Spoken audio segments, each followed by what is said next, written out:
I'm Sakina and we're standing in the heart of one of Pakistan's most important cities. Culturally, politically, and economically, Lahore is now known for something far more alarming: its air quality, or rather, the lack of it. Lahore consistently ranks among the top 3 most polluted cities in the world. In November 2023, the air quality index hovered around 470, which is levels deemed hazardous even for healthy individuals. For children, elderly, and people with respiratory conditions became life-threatening. PM 2.5, fine particulate matter, is the primary culprit. These are tiny particles invisible to the eye, small enough to penetrate deep into the lungs and even enter the bloodstream. The World Health Organization recommends a PM 2.5 level of 15 micrograms per cubic meter. Lahore has recorded levels over 250. And how did we get here? The answer is layered. It begins with unchecked urban expansion and ends with a lack of enforcement. Over 40% of the pollution comes from vehicular emissions: cars, buses, rickshaws, many of which run on substandard fuel and outdated engines. Then there are the brick kilns, many of which still use traditional techniques and unfiltered coal. There's also transboundary pollution, the seasonal practice of crop burning in agricultural belts, where both Pakistan and India release smoke that drifts into urban centers like Lahore. Add to that industrial emissions, rampant construction dust, and a steady decline in green cover, and you have a city caught in self-inflicted environmental crisis. But this isn't just about the air or the skyline, it's about people. We're seeing an alarming rise in respiratory illnesses even among young children. The long-term consequences are deeply concerning. The Punjab Health Department reported a 45% rise in asthma cases among school children between 2018 and 2023. Lower-income communities unable to afford purifiers or relocate are disproportionately affected. Honestly, we have gotten used to the bad air, but it's not normal. A lot of us get sore throats and headaches during winters, especially when the smoke is quite bad.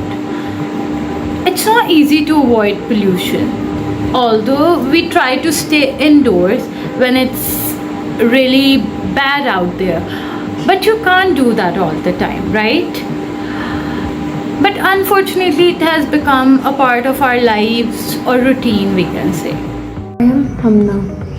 The environmental crisis we face in Lahore does not exist in isolation. It affects every sector, from healthcare to education to the economy. In December 2023 alone, schools were forced to close for over a week due to smog level.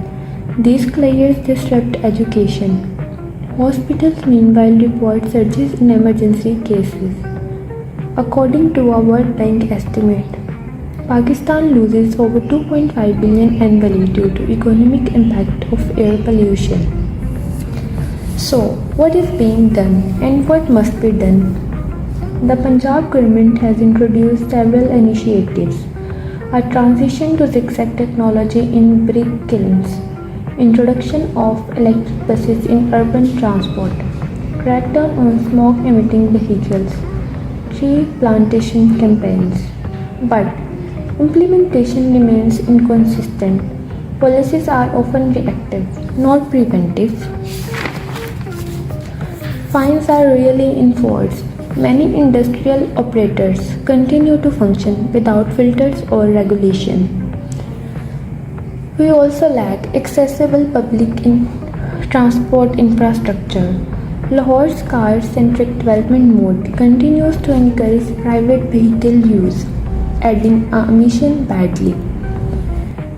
Public transportation is also very critical. Citizens can reduce their carbon footprint by adopting cleaner transport options, minimizing waste burning, and supporting tree planting drives. But the burden cannot fall on individual alone. Without systematic reform, these efforts will only be drop in an increasingly polluted ocean. Lahore was once called the city of gardens. That title is slipping away, but it is not yet lost. We have the tools, we have the knowledge. What we need is the collective will. of government, of institutions, of communities to act urgently because the cost of delay is the air we breathe.